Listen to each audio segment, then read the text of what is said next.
Que bênção que estamos reunidos, retornando nesse constante retorno aí do nosso período de isolamento. Graças a Deus, porque a partir de segunda-feira nós teremos a permissão de funcionar com 50% da capacidade da igreja. Então, significa que as coisas estão...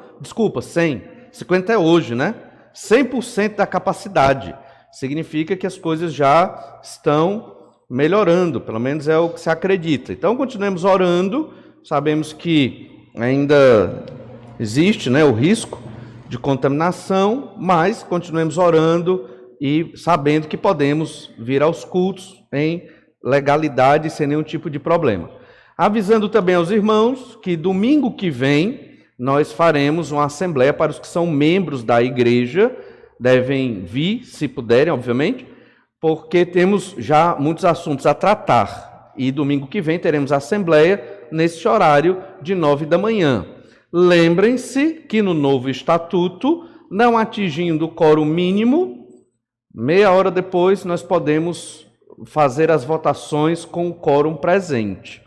Então, se não houvesse essa mudança no estatuto que nós votamos, provavelmente seria difícil ter o quórum mínimo para a Assembleia no meio do isolamento. Mas precisamos ter a Assembleia, já tem muitos assuntos atrasados, muitas questões que têm que ser trabalhadas. A última Assembleia foi em dezembro e temos que votar orçamentos e outras coisas mais, e as coisas têm que funcionar. Então, teremos a Assembleia próximo domingo pela manhã, ok? E no primeiro domingo de agosto, voltaremos com a nossa ceia do Senhor, no primeiro domingo do mês, ok? Pastor, também no ritmo ontem, ele voltou atrás no 100%, vai continuar 50%. Né? Mas dá para fazer a Assembleia, né? Porque a capacidade... Foi mesmo? Que coisa, mudou ontem, não me avisou. Mas... né? Absurdo. Eu não vi essa notícia. Muito rápido as coisas, né? Mas, então, voltando aqui o aviso, obrigado, né? Pelo aviso. Mas a ideia, então, é que vamos ficar nos 50%. Então, vamos manter tudo está como hoje. Mas a Assembleia é possível, porque as nossas Assembleias giram em torno de 100 pessoas no máximo. A capacidade da igreja é de 300 pessoas. Então, dá tranquilo para realizar a Assembleia e continuar as atividades da igreja. O que vai demorar para voltar agora com essa notícia é as salas de escola dominical, entende? A sala de escola dominical a gente vai esperar mais um tempo, espero que logo em agosto já voltemos para poder dar sequência aos trabalhos na igreja, principalmente o departamento infantil também, que é muito importante. Muito bem, irmãos, depois desses breves avisos e reavisos, vamos para o Evangelho de Lucas. Evangelho de Lucas, estamos no capítulo 19. O Senhor Jesus acabou de entrar em Jerusalém. Na verdade, está entrando em Jerusalém, Lucas capítulo 19, e nós vimos sobre a entrada triunfal de Jesus no domingo passado, do verso 28 até o verso 40. E para um leitor desavisado da Bíblia, Jesus entrando em Jerusalém, grande coisa, né? Mas nós sabemos que realmente foi uma grande coisa. Foi a chegada do Rei do Universo entrando na cidade santa. Jerusalém foi eleita por Deus a cidade de Deus, onde ali o Messias seria recebido e seria crucificado, pelo menos próximo de Jerusalém, e ressuscitaria ao terceiro dia. A chegada de Jesus na cidade de Jerusalém representa a chegada de Deus na terra. É o cumprimento da última semana da profecia, a 69ª semana da profecia de Daniel. Então, foram 70 semanas profetizadas com relação ao final dos tempos. Cada semana ali se refere a uma semana de anos. Nós não temos semanas de anos, não temos essa contagem, né? Os judeus tinham. Então, ali são 70 semanas de 7 anos, dá 490 anos.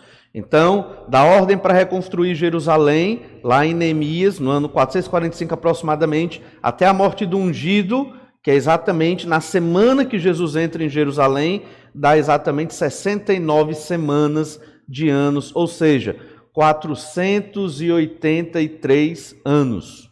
A última semana ainda vai se cumprir, né, que serão os 7 anos de tribulação. A igreja não passará pela tribulação porque foi arrebatada. Para nós tem que haver toda essa explicação para entender a entrada de Jesus em Jerusalém.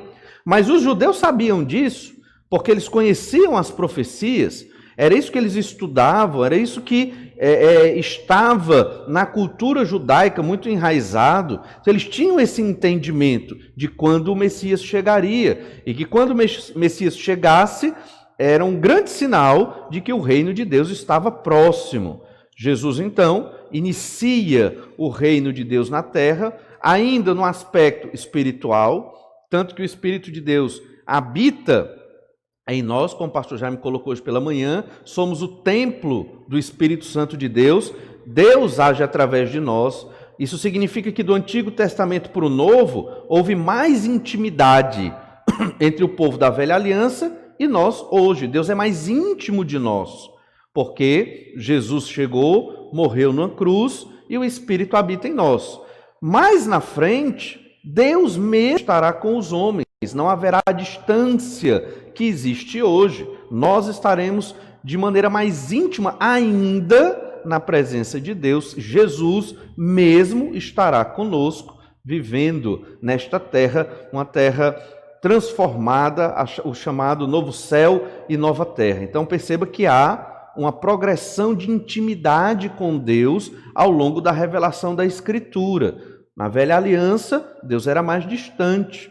A gente está lendo aqui Levítico, na leitura bíblica sequenciada nos domingos, você percebe uma série de regras, não é verdade? Regras que hoje muitas vezes não faz sentido para nós, porque aquela velha aliança passou. Hoje temos muito mais intimidade com Deus do que o povo daquela época. Isso deve nos trazer alegria, mas também responsabilidade na nossa vida como cristãos.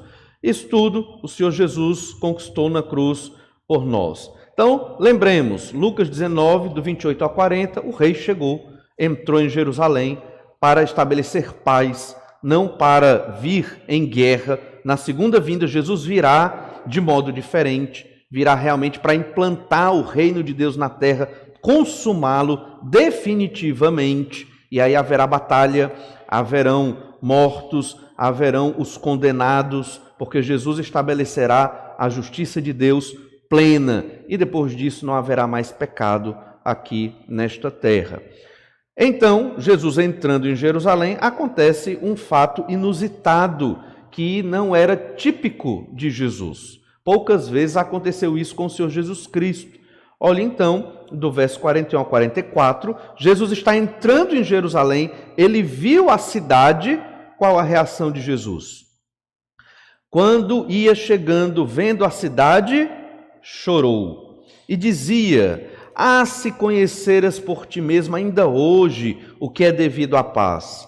Mas isto está agora oculto aos teus olhos, pois sobre ti virão dias em que os teus inimigos te cercarão de trincheiras e por todos os lados te apertarão o cerco e te arrasarão, e aos teus filhos dentro de ti não deixarão em ti pedra sobre pedra, porque não conheceste a oportunidade da tua visitação.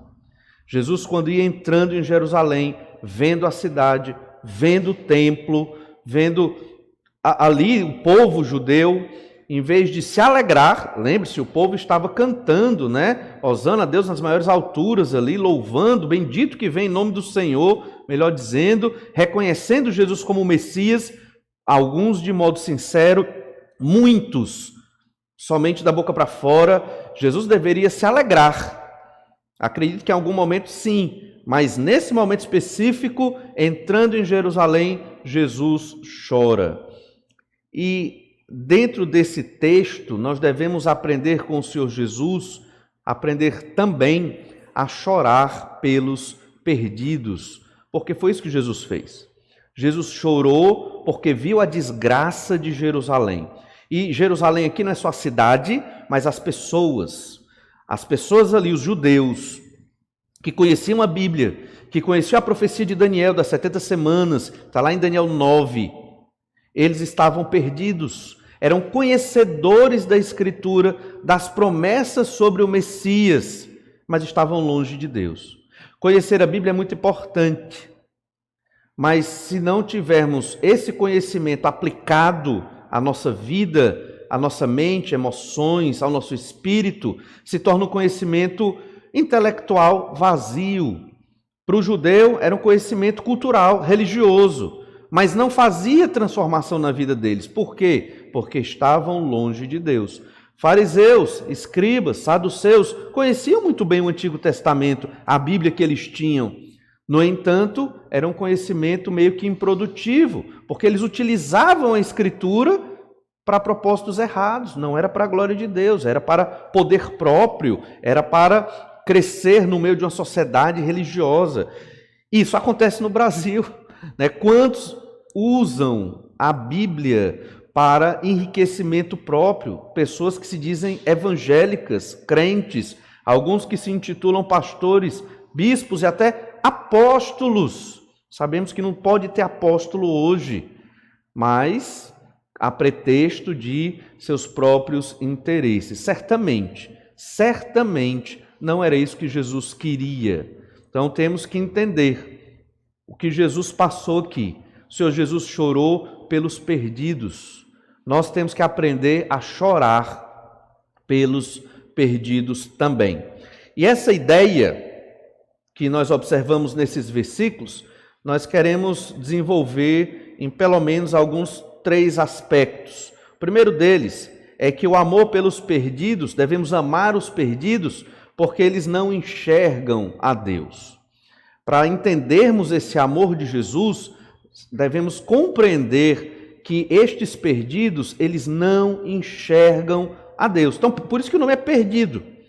Eles não têm esse entendimento de Deus. Eles têm um entendimento geral sobre uma divindade, mas eles não têm a compreensão de Deus como nós temos. E lembrando, não é porque nós somos inteligentes ou melhores do que ninguém, porque não é. É porque Deus se revelou a nós, pela sua graça, pela sua misericórdia, o Espírito de Deus plantou em nós a fé salvadora. Por isso nós cremos no Senhor Jesus Cristo. Graça completa, graça total, nenhum merecimento nós tivemos. Se você acha que uma pessoa crê em Jesus porque ela entendeu o Evangelho, não é. Muitas pessoas entendem o Evangelho e escolhem não crer. Nós escolhemos crer em Jesus porque Jesus nos escolheu primeiro. Agora, é óbvio que para crer em Jesus tem que ter a compreensão do Evangelho. Então, o Senhor Jesus aqui chegando, vendo a cidade, chorou. O amor pelos perdidos que não enxergam a Deus. Jesus viu os perdidos que não enxergavam a Deus. E tinham tudo para ver Deus, mas não viram. Quem eram esses perdidos? Jerusalém, os judeus ali que tinham conhecimento da palavra. Aqui se inicia, desde o texto anterior, se inicia a última semana de Jesus.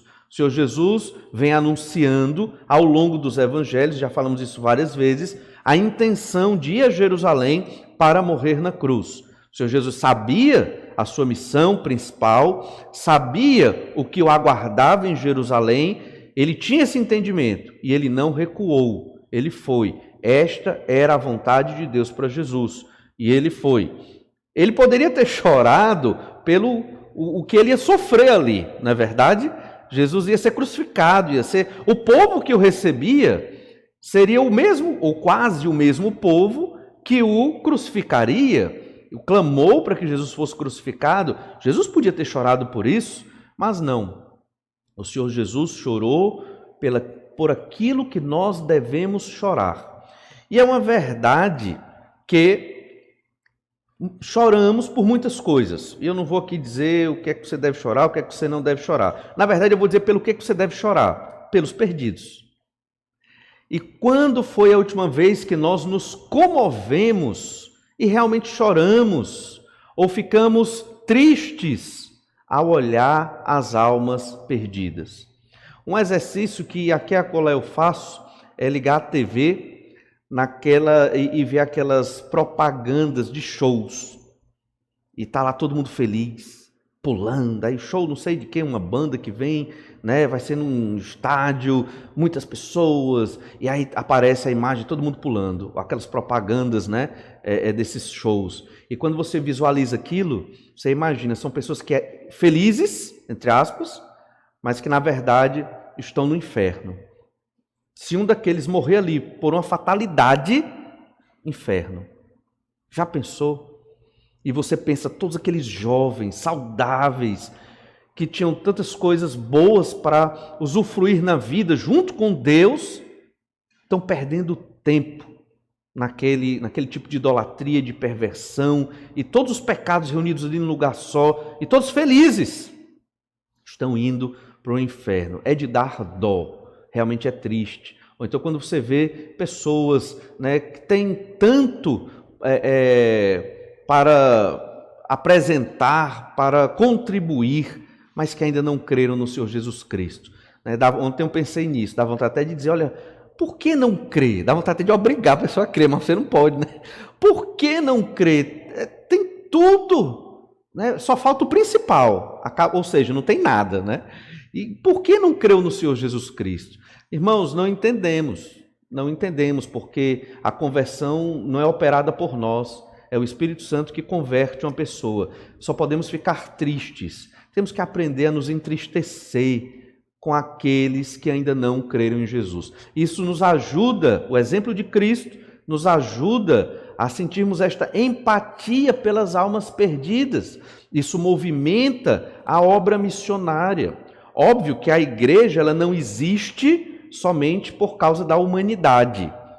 A igreja existe principalmente por causa de Deus, para a glória de Deus. Estamos aqui para adorar ao Senhor. Mas faz parte da adoração a Deus chorarmos pelos perdidos. Quando Jesus chega em Jerusalém e vê aquela cidade que ele conhecia muito bem, não era a primeira vez que ele estava entrando em Jerusalém, mas essa foi a entrada mais importante. Então ele chora por ver conhecedores do Antigo Testamento perdidos e longe de Deus. E Deus queira que nós não sejamos assim, conhecedores da Bíblia e longe de Deus. Essas coisas elas não podem existir na nossa vida, são contraditórias. Todo mundo que conhece a Escritura tem que ter um relacionamento íntimo com Deus. O conhecer a Escritura deve nos levar a querer estar mais perto de Deus, a agradar o Senhor. Se não é assim, algo está esquisito, está errado. Jesus também chorou em outro momento. E aqui, você lembra outro momento que Jesus chorou, além desse? Muito bem, por causa da morte de Lázaro. Mas é interessante ali que Jesus, é difícil determinar por que Jesus chorou. Por quê? Porque Jesus atrasa. Ele poderia ter ido antes de Lázaro morrer, mas propositadamente ele escolheu atrasar. Ele escolheu chegar tarde. Lázaro já estava morto há 4 dias, já cheirava mal, e Jesus foi. E Jesus disse, olha, é para a glória de Deus a morte de Lázaro. Estou parafraseando a história. Então, foi para a glória de Deus que Lázaro morreu. Então, o Senhor Jesus Cristo tinha tudo muito bem planejado. Mas no momento ali de fazer o milagre de ressuscitar a Lázaro, Jesus chora. João 11, verso 34, diz assim, e perguntou, onde o sepultastes? Eles lhe responderam, Senhor, vem e vê. Jesus chorou. Então disseram os judeus, vede quanto o amava.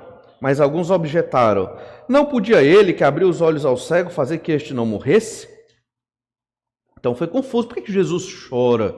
Então por que Jesus não impediu a morte de Lázaro? Certamente Jesus queria fazer um grande milagre. Aqui, lembre-se, aqui, uma semana antes da entrada de Jesus em Jerusalém.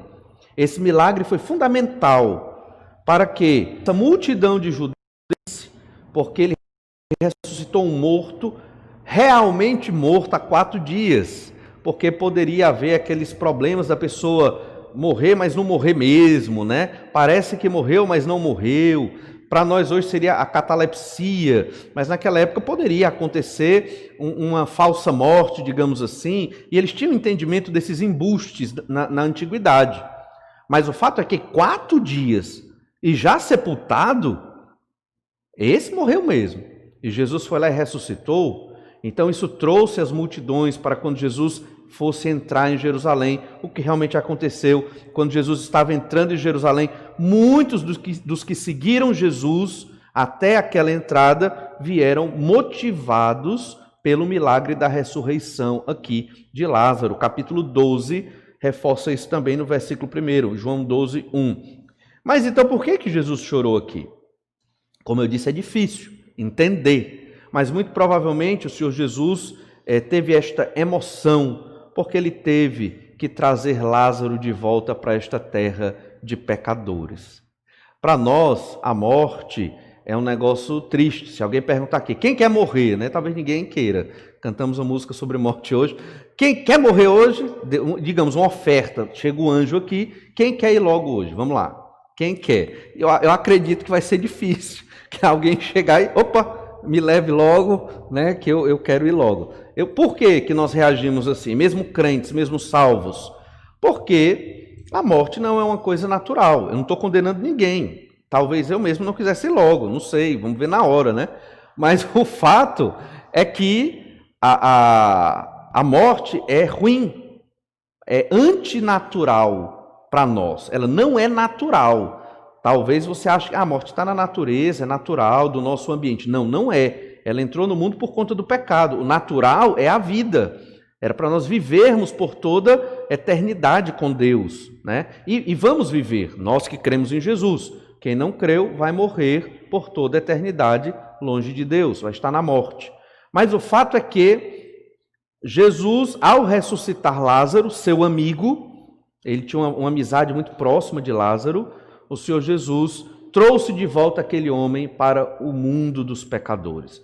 Muito provavelmente por isso Jesus chorou. Lázaro teria que morrer uma segunda vez.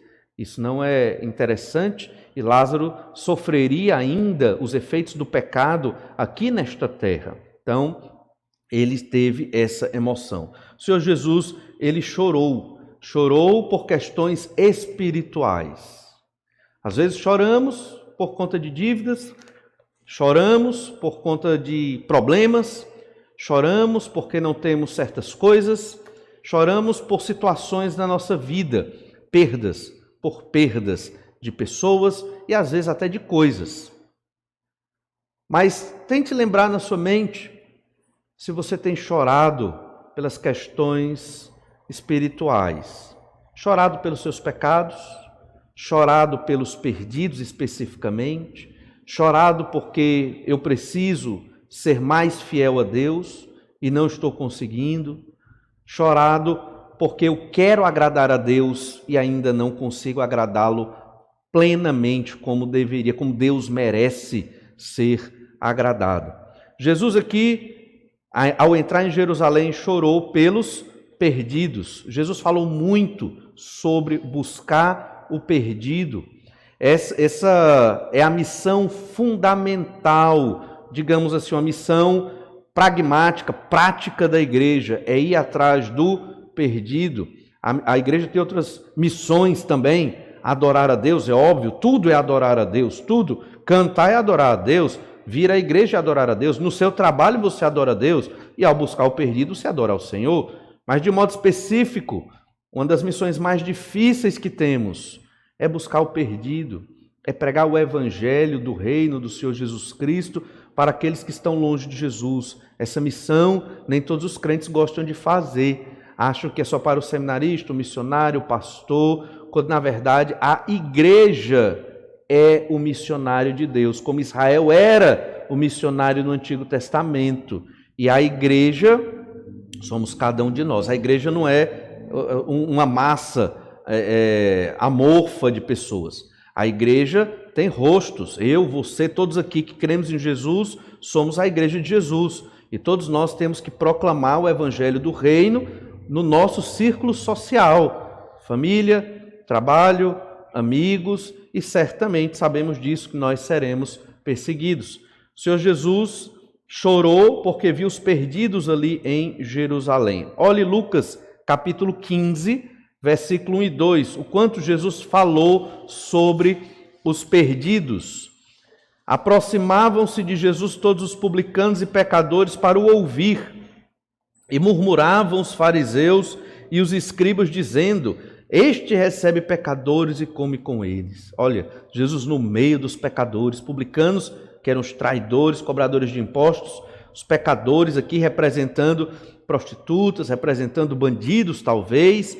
Jesus estava no meio deles, fazia refeição com eles. Jesus fez refeição na casa de Levi, cobrador de impostos, fez refeição na casa de Zaqueu, no capítulo 19, observamos essa história.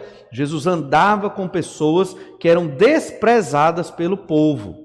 Na nossa cultura temos pessoas que são também desprezadas pela sociedade, que ninguém quer andar com elas. Olha, se Deus te der oportunidade, pregue para os desprezados. Esses são os pecadores aqui. Nós não podemos ser esses religiosos que ficam num patamar, que não se relacionam com as mazelas da sociedade. Não podemos. Não significa também que nós vamos agora, irrefletidamente, entrar nas favelas e nas facções criminosas para pregar o evangelho e não voltar mais de lá. Não, não é isso. Mas se o Senhor nos der oportunidade, preguemos para eles. Se você tem esse entendimento e até esse chamado, cumpra-o, fale do evangelho para esses perdidos, marginalizados e distantes, muitas vezes, de nós. Lucas 17, 19. E disse-lhe: levanta-te e vai, a tua fé te salvou. Jesus pregou aqui para o leproso. Ao curar os 10 leprosos, um deles foi salvo. Nós podemos até adequar isso à nossa realidade. Talvez não consigamos, muito provavelmente, curar um leproso, mas quantos hospitais não podemos visitar e proclamar o evangelho para aqueles que estão enfermos nas últimas horas, não é verdade? Agora é até mais complicado por causa da pandemia, mas em breve, quando tudo passar. Lucas 18, verso 42. Então, Lucas 18, verso 42, falando do cego de Jericó. Então Jesus lhe disse: recupera a tua vista, a tua fé te salvou. E em Lucas 19, do 9 ao 10, a história de Zaqueu, onde nós lemos: então Jesus lhe disse: hoje houve salvação nesta casa, pois que também este é filho de Abraão, porque o Filho do Homem veio buscar e salvar o perdido. Ali falando de Zaqueu. Veja bem, Jesus buscando o perdido. Lucas 15, as parábolas das coisas perdidas. Nós acabamos de ler a dracma perdida, uma moeda perdida, uma ovelha perdida e um filho perdido. Jesus está dizendo o quê? Vá buscar o perdido. Jesus foi ao leproso, Jesus foi aos publicanos, a um cego, a um corrupto, no caso cobrador de impostos, chefe dos publicanos, Zaqueu. Difícil é você observar nos evangelhos a conversão de um fariseu, não é verdade?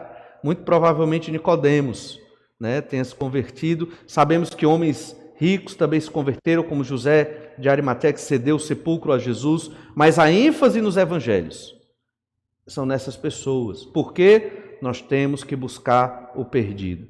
Jesus, olhando para Jerusalém, viu todo aquele povo judeu, conhecedor das promessas sobre o Messias, o Salvador, todos eles estavam perdidos. Jesus chorou. Um cenário triste também, que nos faz chegar até ao choro, é você observar uma romaria na cidade de Juazeiro do Norte. Pessoas que vêm de todo o Nordeste, e às vezes do Norte, para poder pagar suas promessas ao Padre Cícero. E no final, se você ficar atento, você enxerga os sacos de dinheiro saindo da igreja, indo para Roma. É terrível a exploração e a miséria ali. Pessoas perdidas na idolatria e no pecado. Anualmente, o Seminário Batista do Cariri evangeliza aqueles romeiros com várias estratégias diferentes, porque eles vão descobrindo as estratégias. O folheto é um cordel, por sinal muito bonito, o cordel, sempre muda o cordel para os romeiros não enjoarem do cordel. E distribuição de água, às vezes cuidados médicos, só que os padres avisam, avisam, cuidado, não se aproxime, porque aqueles ali vão desviar vocês aqui do caminho da romaria. Estou parafraseando as palavras do padre. E é difícil aquele evangelismo, mas você vê comitivas e comitivas e carros, e a cidade triplica ali o seu volume de pessoas nela, naquele calor terrível, todos buscando o seu ídolo, perdidos. Esses não conhecem praticamente nada da Bíblia, né? Então é necessário realmente pregar para eles. Irmãos, faça esse exercício, olhe as multidões perdidas e chore como Jesus chorou, e tenha o desejo de pregar para estes. Mas uma segunda verdade aqui é que a incredulidade cega até mesmo os leitores da palavra de Deus. Mencionamos isso no início, mas essa é a grande segunda verdade aqui. A incredulidade, ela cega até quem lê a Bíblia. Olha o que Jesus diz em Lucas 19, 42. Lucas 19, 42. E dizia: se conheceras por ti mesma ainda hoje o que é devido à paz, mas isto está agora oculto aos teus olhos. Jesus lamenta: se Jerusalém conhecesse o que é devido à paz, ou seja, o que é necessário para ter paz com Deus, para ter a aprovação e a aceitação de Deus, mas isso estava oculta aos olhos dos judeus naquele momento. Como nós mencionamos, Daniel 9:26 fala da destruição de Jerusalém, e Jerusalém seria destruída, ou seja, não teria essa paz. Por quê? Porque não estavam olhando para Deus, não estavam buscando o Senhor. Daniel 9:26 diz assim, com relação à profecia das 70 semanas: depois das 62 semanas será morto ungido, e já não estará. E o povo de um príncipe que há de vir destruirá a cidade e o santuário, e o seu fim será num dilúvio, e até ao fim haverá guerra, desolações são determinadas. Então claramente mostra o final das 69 semanas com a morte do ungido. Jesus entrou em Jerusalém para morrer naquela semana. Esta profecia está se cumprindo. Logo depois virá o povo de um príncipe que vai destruir a cidade e o santuário, vai destruir Jerusalém. Entendemos que esse príncipe aqui é o próprio anticristo, que não veio e ainda virá. Agora, não temos tempo hoje de explicar todos os detalhes, mas você consegue observar dentro do livro de Daniel e do Apocalipse que esse príncipe aqui é o próprio anticristo. Jerusalém foi destruída na sua história várias vezes. Alguns autores colocam como cerca de 24 vezes a cidade foi destruída. Então, quando Jesus fala aqui, em Lucas 19, 42, se conheceras por ti mesmo ainda hoje o que é devido à paz, o Senhor Jesus está apresentando uma eminente destruição de Jerusalém. Agora, qual delas? Jerusalém não conhecia o que era devido à paz, logo ela viveria em guerras. Jerusalém foi destruída pelos romanos, Jerusalém foi destruída no período das cruzadas várias vezes, cristãos lutando contra mouros, muçulmanos, pela posse de Jerusalém, tanto que até um dia desse Jerusalém era dividida em 4 partes, né? Católicos, cristãos armênios, judeus e muçulmanos. Então, se eu não me engano, são essas 4 partes, 4 áreas da cidade de Jerusalém. Ou seja, qual destruição de Jerusalém Jesus se refere aqui?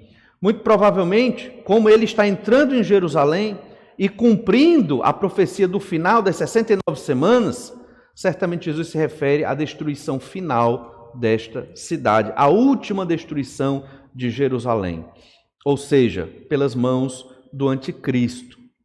Hoje a cidade de Jerusalém não tem o templo que era o local onde o Senhor era adorado. O primeiro templo de Salomão, depois chamado segundo templo, ou templo de Herodes. O que nós temos ali é uma mesquita muçulmana. Aquela mesquita, a mesquita de Omar, o Domo da Rocha, é uma cúpula dourada, e você de longe vê aquela cúpula dourada. Ali marca o local do templo, ela está exatamente em cima do local que deveria ser o templo que Salomão construiu.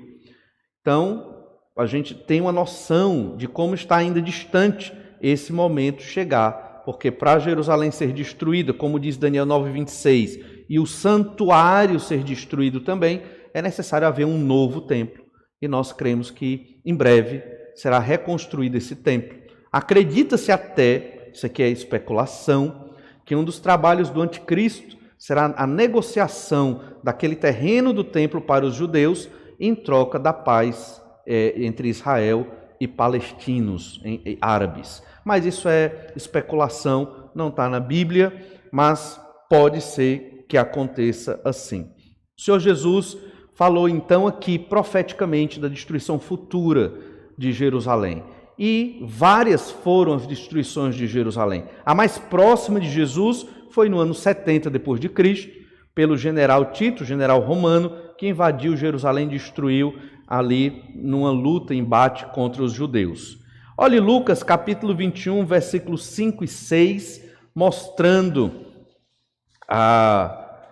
como seria o futuro de Jerusalém. Lucas 21, 5 e 6, especificamente aqui falando do templo. Falavam alguns a respeito do templo, como estava ornado de belas pedras e de dádivas. Então disse Jesus: vedes estas coisas, dias virão em que não ficará pedra sobre pedra que não seja derribada. O templo seria destruído, seria arrasado. O Senhor Jesus já estava profetizando acerca disso. E no final, volte para Lucas 19, 42, no final do versículo, a segunda parte do versículo diz assim: mas isto está agora oculto aos teus olhos. Ou seja, o que era devido à paz, os judeus não enxergavam. E o que era devido à paz? O que era necessário para ter paz? Crer no Senhor Jesus Cristo, observar o cumprimento das promessas do Messias em Jesus, era entender que Jesus, entrando montado no jumentinho, cumpria a profecia de Zacarias 9:9, que Jesus era o Salvador, era para que todo o povo de Jerusalém, escribas, fariseus, os sacerdotes, todos os judeus, automaticamente reconhecessem Jesus como o Salvador e o Messias e se prostrassem diante deles. Era o que era para ter acontecido, hipoteticamente, se eles tivessem entendimento da Escritura, o entendimento correto da Escritura. Mas eles não tinham, os olhos deles estavam ocultos. Por quê? Por que estavam ocultos? Por causa dos seus próprios pecados, por causa de sua incredulidade. Ler a Bíblia é muito importante, mas se você não ler a Bíblia crendo no Senhor, buscando a iluminação do Espírito Santo de Deus, essa leitura fica improdutiva na sua vida. E a incredulidade pode crescer, e você pode até descrer no que a palavra de Deus coloca para você. É necessário lê-la confiando que ela é a palavra de Deus. É necessário lê-la e viver por ela, entendendo que a verdade procede desse livro, da Bíblia Sagrada. E a partir daí eu poderia ordenar minha vida e glorificar o nome do Senhor. A incredulidade dos judeus os cegava. A Bíblia, ela tem que estar junto com a fé. Não adianta você ler na Bíblia que você deve, por exemplo, amar sua esposa, se na prática você não faz isso. Então, você não está crendo. Fé não é um negócio abstrato, fé é um negócio muito prático. Então, você tem que crer realmente, e isso significa que você vai agir como a Bíblia está dizendo. Aí você pode dizer que você creu, teve fé no que a Escritura está colocando. Falei o exemplo aqui da esposa, mas pode ser tudo que a Bíblia nos coloca, como, por exemplo, amar o perdido. Que adianta dizer, não, eu amo o perdido, creio nisso, é verdade o que a Bíblia diz. Mas faz quanto tempo que eu não prego o Evangelho para um que ainda não creu em Jesus? Quanto tempo eu me dedico a discipular alguém, ensinar o Evangelho para alguém que não conhece o Senhor Jesus Cristo? Quantas vezes eu me arrisco para levar a mensagem de salvação aos perdidos? Então, como eu posso dizer que eu acredito nessa palavra se eu não estou vivendo ou tentando, pelo menos, viver de acordo com essa palavra?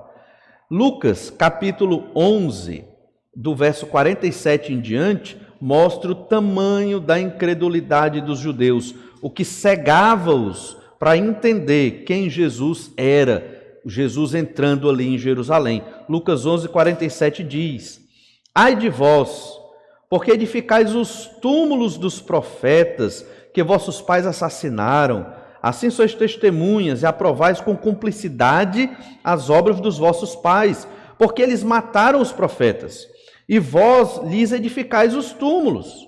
Por isso também disse a sabedoria de Deus: enviar-lhes-ei profetas e apóstolos, e a alguns deles matarão, e a outros perseguirão, para que desta geração se peçam contas do sangue dos profetas derramado desde a fundação do mundo, desde o sangue de Abel até o de Zacarias, que foi assassinado entre o altar e a casa de Deus. Sim, eu vos afirmo, contas serão pedidas a esta geração. De Abel, de Adão, que foi morto por Caim, até Zacarias, né, o profeta, que é uma referência ao cânon do Antigo Testamento, a toda a revelação do Antigo Testamento. Porque o povo judeu foi incrédulo e não recebia Jesus honestamente como o Salvador, o Messias prometido. Eles matavam os pregadores da palavra, eles rejeitavam a revelação de Deus, e hoje não é diferente. Aqueles que pregam a Escritura muitas vezes são rejeitados, não falando só dos pastores, mas todo crente que prega a Escritura acaba sendo rejeitado. As pessoas não querem Deus, mas a nossa missão é continuar pregando, testemunhando, amando os perdidos. O povo judeu era cego, porque não queria crer na palavra de Deus. Mas isso é uma contradição enorme, porque eles viviam em torno dessa palavra. Eles transformaram a Bíblia que eles tinham no Antigo Testamento num livro de regras e normas para poder se orgulhar de cumpri-las. Isso, irmãos, não é fé em Jesus. E nós não podemos ser dessa forma. Nós temos que crer no Senhor Jesus Cristo para ter intimidade e comunhão com Deus à luz do que a Bíblia nos diz, entendendo que somos pecadores e que o Senhor, na sua graça, nos fortalece para cumprir a vontade de Deus. Olha outro texto que fala da tremenda incredulidade dos judeus. Lucas, capítulo 13, verso 33. Veja que Jesus vinha combatendo essa incredulidade. E essa incredulidade cega com relação à Escritura. Olha Lucas 13, 33.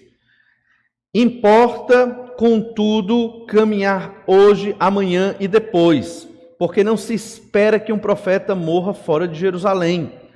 Jerusalém, Jerusalém, que matas os profetas e apedrejas os que te foram enviados. Quantas vezes quis eu reunir teus filhos, como a galinha juntos do seu próprio ninho, debaixo das asas, e vós não o quisestes? Eis que a vossa casa vos ficará deserta, e em verdade vos digo, que não mais me vereis até que venhais a dizer, bendito que vem em nome do Senhor. Então aqui Jesus falando a Jerusalém, pregando aos judeus, e ele retorna, vai para outra região e depois volta. E ele volta exatamente no texto que nós estamos mencionando agora, na entrada para Jerusalém. E a lógica aqui de Deus é: eu quis ajuntar vocês, eu quis cuidar de vocês, como a galinha cuida dos seus pintinhos, protegê-los, mas vocês não quiseram viver na incredulidade. Por isso que Jesus, quando entra em Jerusalém, ele chora. Aquele povo está perdido, e os perdidos estão sem Deus. A ira de Deus está sobre aqueles que não têm Jesus como seu Senhor e seu Salvador. Podem ter dinheiro, podem ter prosperidade, podem ter até saúde, mas se não têm a proteção e a bênção de Deus, estão perdidos, são infelizes e vão sofrer a ira de Deus. Isso, irmãos, deve nos fazer ter esta emoção por eles, este amor, este cuidado. Nós não pregamos o Evangelho jogando na cara das pessoas que elas vão para o inferno. Não temos o prazer de dizer isso, embora saibamos que isso é a justiça de Deus, e está correto, e é bíblico. Mas nós pregamos com tristeza no coração, falando para aqueles que estão perdidos, que se não crerem em Jesus, estarão naquele sofrimento eterno, sofrendo por toda a eternidade por conta dos seus pecados. Jesus disse o quanto ele queria cuidar do povo judeu, e o povo não quis. Ele amava os perdidos. Nós temos que nutrir em nós esse amor pelos perdidos. Faz parte da obra de Deus, faz parte da vida de um crente. A vida na igreja é maravilhosa, irmão. Se você pensar bem, nós somos muito abençoados. Temos problema, enfim, porque existe pecado, mas se você perceber bem quantas coisas boas Deus tem feito na sua vida. Eu sei que se abrir aqui o microfone, só serão bênçãos. E sei até que as dificuldades são bênçãos também, né? Se soubermos entender a vontade de Deus para nós no meio dessas dificuldades. Somos extremamente abençoados. Temos que aprender a dividir, compartilhar essa bênção com os que estão perdidos. Eles sim estão sofrendo bastante. Eles sim são ovelhas que não têm pastor, como Jesus mesmo colocou. Por isso Jesus chorou ao entrar ali em Jerusalém. A incredulidade cega até mesmo os leitores da palavra de Deus. Esse povo de Jerusalém lia o Antigo Testamento, conhecia as profecias, mas infelizmente não cria, não tinha fé de que Jesus era o cumprimento daquelas profecias. Estavam perdidos. E a última verdade é que virão os dias em que Deus vai acertar as contas com os incrédulos. Chegará o dia em que o Senhor Jesus acertará as contas com os judeus que rejeitaram a sua chegada, rejeitaram a verdade de Deus, e com todos os gentios que também não creram no Senhor Jesus. Olha Lucas 19, o nosso texto-chave, Lucas 19, verso 43. Pois sobre ti virão dias em que os teus inimigos te cercarão de trincheiras e por todos os lados te apertarão o cerco e te arrasarão, e os teus filhos dentro de ti não deixarão em ti pedra sobre pedra, porque não reconheceste a oportunidade da tua visitação. Veja bem, o rei estava entrando na cidade, o Criador do céu e da terra fez-se carne e chegou. E eles não reconheceram a oportunidade que eles tiveram. Por isso Jerusalém seria destruída pelo anticristo.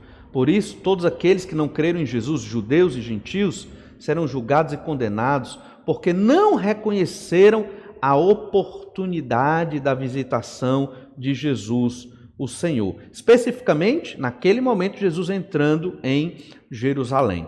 E de modo diferente, mas muito real, a oportunidade da visitação de Jesus é oferecida a todo aquele que recebe o Evangelho do Senhor Jesus Cristo. Quando você está pregando o Evangelho para alguém, você está dando a oportunidade de aquela pessoa crer no Senhor Jesus Cristo. Você está dando a oportunidade de Jesus visitar aquela pessoa para a salvação. Quando nós falamos o Evangelho, é como se Deus mesmo falasse por nós.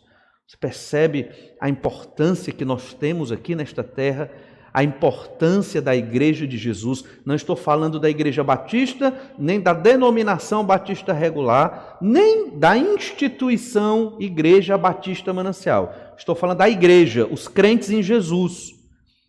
Percebe a importância quando você abre a sua boca, falar um versículo, para mencionar que aquela pessoa precisa se arrepender dos pecados e crer em Jesus, contar a ela a história do Evangelho, nem que seja rápido, nem que seja um folheto, nem que seja por e-mail, WhatsApp, né? ou uma videoconferência, é Deus falando através de você. O Senhor Jesus Cristo, Ele está dizendo exatamente isso, no contexto lá para Jerusalém. Vocês serão destruídos, porque não reconheceram esta oportunidade. E nós, que somos crentes hoje, só reconhecemos esta oportunidade, por quê? Porque Deus abriu os nossos olhos.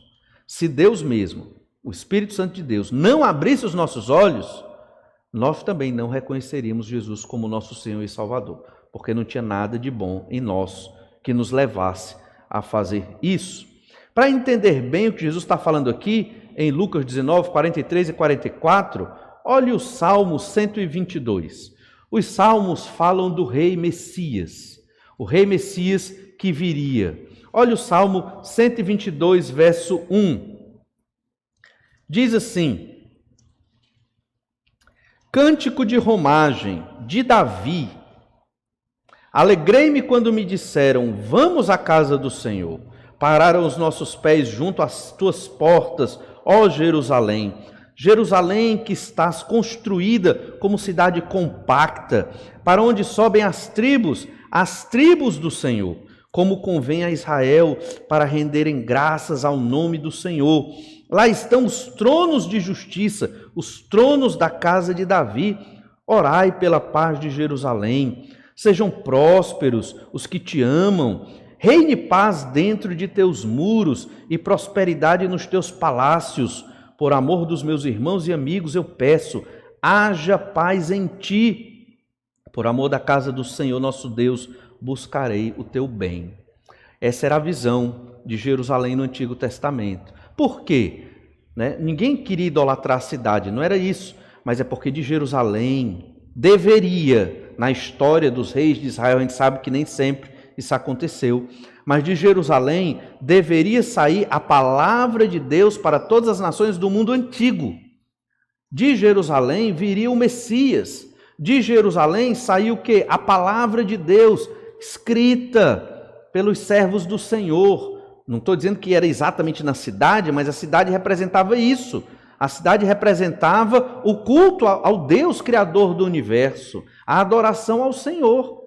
Então eles tinham esse entendimento e todas as tribos iam a Jerusalém adorar nas festas que eram marcadas no calendário de adoração ao Senhor. Então ela tinha todo um simbolismo, uma importância e todos queriam paz a Jerusalém. Ninguém imaginava que a igreja viria.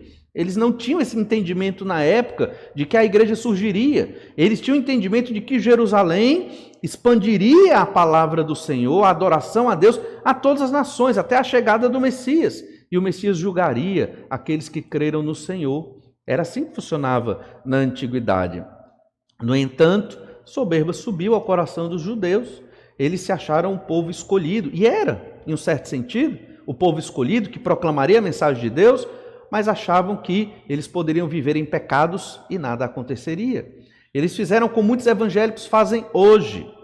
Vivem por aparências, vivem somente uma máscara, uma religião externa, só para cumprir um estatuto social da religião cristã.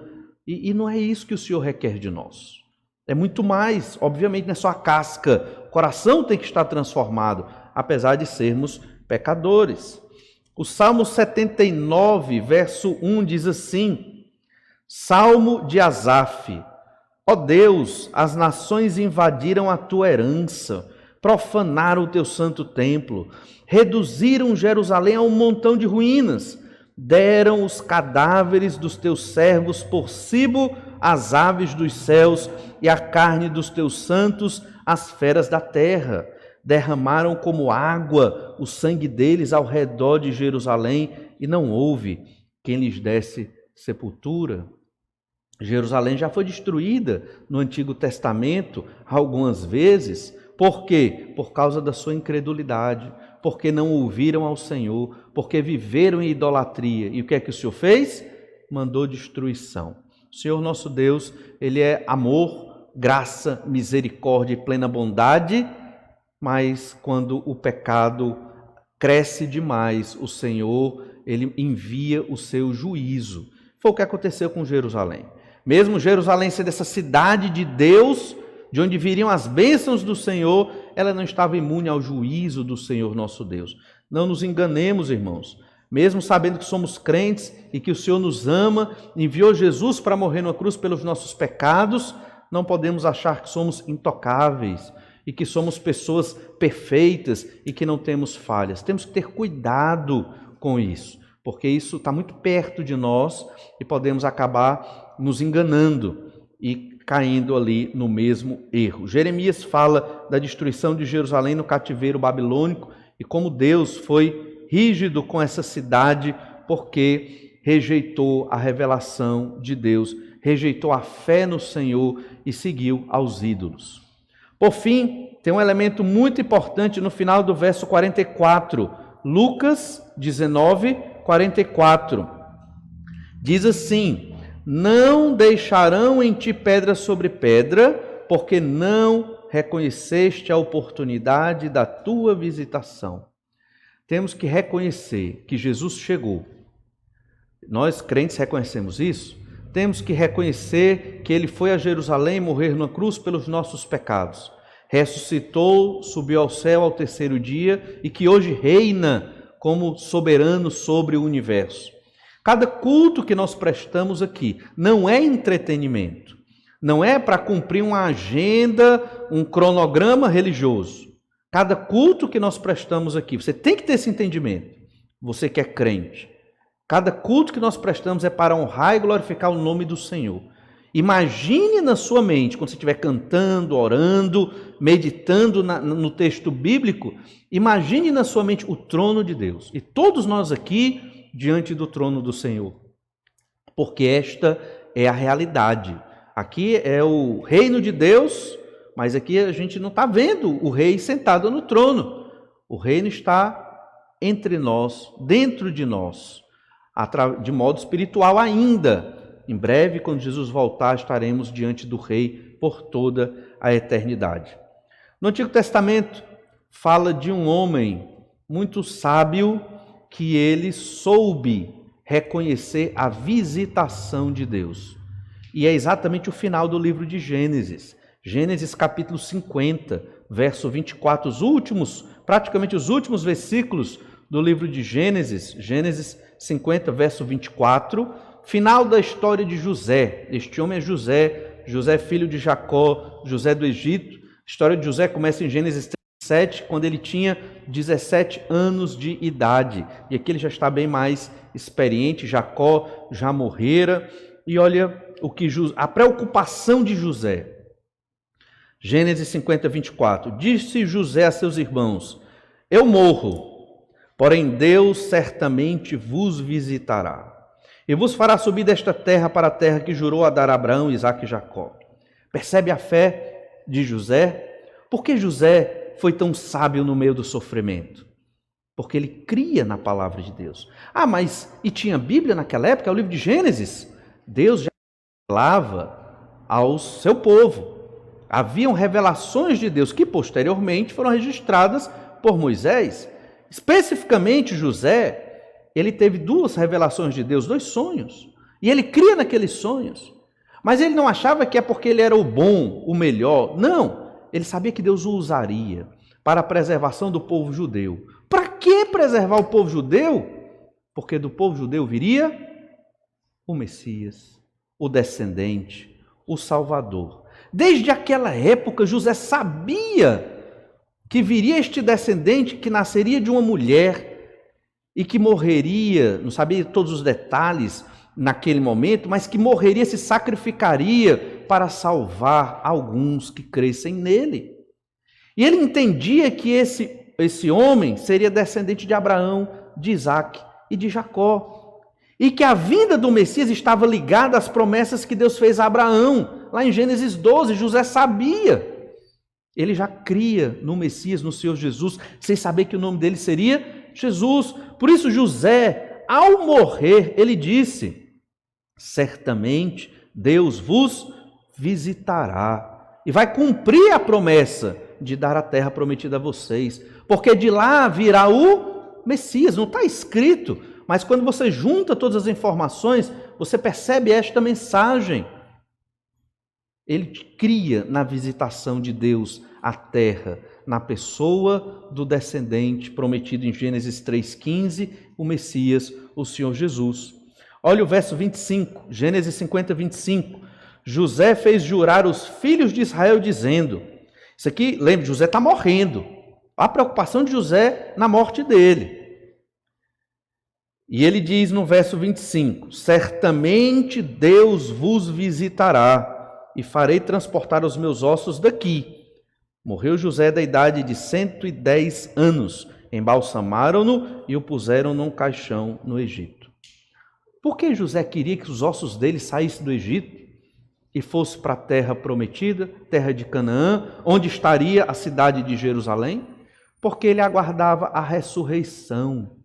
Ele tinha um entendimento rudimentar da ressurreição, mas ele já tinha um entendimento da ressurreição dos mortos. Ele queria que os ossos dele estivessem lá, junto do povo de Israel, porque Deus visitaria o povo. E no momento futuro, no julgamento final, aqueles que creram em Jesus haveriam de ressuscitar. Ele não saberia exatamente quando, mas ele tinha essa informação. E ele queria que os ossos dele estivessem lá para ele ressuscitar junto com o povo de Deus. Percebe? A fé de José, já no livro de Gênesis, tantos séculos antes da entrada de Jesus em Jerusalém, Jesus diz para aquele povo: vocês não reconheceram a visitação de Deus. José, pela fé, já aguardava esta visitação. Irmãos, assim como José no Egito, nós recebemos a visita de Deus na nossa vida. Naquele dia que você se arrependeu dos seus pecados e creu no Senhor Jesus Cristo. Jesus, ao entrar em Jerusalém, ele chora, porque o povo dele estava perdido. Eles não tinham essa fé. E eles iam para o inferno. Jerusalém seria destruída fisicamente e espiritualmente, no sentido de que aquele povo iria para o inferno. O Senhor Jesus nos ensina aqui que nós também devemos aprender a chorar pelos perdidos. Olhe para o seu vizinho, se ele ainda não creu em Jesus, imagine, ele vai para o inferno. E eu posso, de alguma maneira, nem que seja por debaixo da porta, botar um folheto para que ele em algum momento leia, ou ler alguma mensagem da Bíblia para ele, ou até de modo ousado, convidá-lo um dia para comer uma pizza na minha casa e pregar o Evangelho para ele. Temos vários métodos hoje para amar os perdidos. E amar o perdido aqui é exatamente isso, é você estar pronto para proclamar o Evangelho para aquela pessoa que não crê no Senhor Jesus Cristo, que não percebe a oportunidade de salvação que tem da visita de Deus na sua vida. Vamos orar, pedir que o Senhor nos abençoe. Senhor, mais uma vez, te agradecemos por tua graça e misericórdia, pelo teu tão grande amor para conosco, porque o Senhor é maravilhoso e cuida de nós em todos os momentos. Te agradecemos, ó Pai, porque o Senhor nos visitou, abriu os nossos olhos, nós podemos crer em Ti e te pedimos que o Senhor abra os nossos corações para termos o mesmo sentimento de Jesus ali ao entrar em Jerusalém, que o Senhor abra os nossos corações para com os perdidos que estão ao nosso redor. Senhor Deus, que não seja um fardo a nós pregar para os perdidos, mas que seja alegria, expressão de amor e de adoração a Ti. Tudo isso pedimos, ó Pai, no nome do Senhor Jesus. Amém.